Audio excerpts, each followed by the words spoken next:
Alright, welcome back, y'all. We're going to be doing 3.3.6. Let's go ahead and start her up.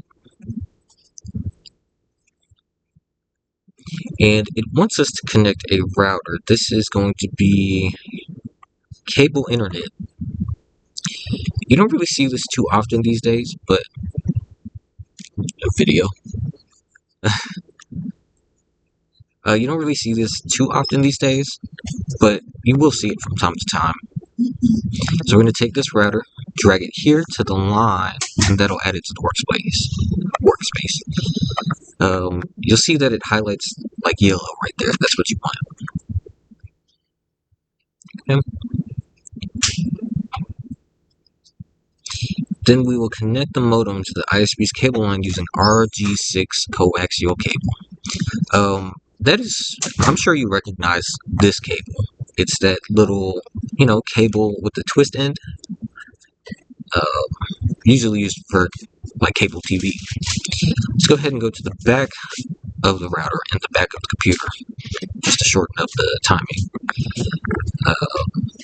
And we'll take one of these. If we just click on the cables, it gives you the selected component menu. We can take one end and plug it into right here in the wall. Oops. Plug it here into the wall. Then we will take the other end and plug it here up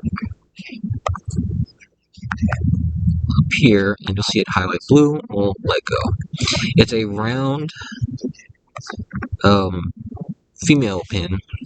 I guess technically it's the male pin, with a little screw hole on the outside.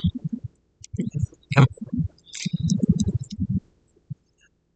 Then we will connect the computer to the cable modem using Cat6a. We should know what this looks kind of like by now. So we can click on the RJ45 Cat6a cable, and we'll take one end, connect it to the router, and take the other end and connect it to the computer.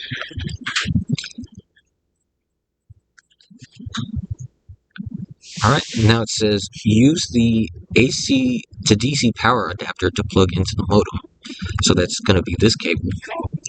We'll take this power connector and plug it into here. I'm sure you've seen a power connector, something like this. And I know for sure, let's scroll over. It wants us to plug it into the wall.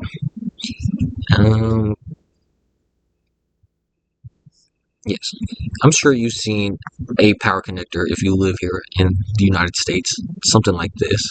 We'll just plug that in, and that should be that. Thank you guys. I will see y'all in the next video.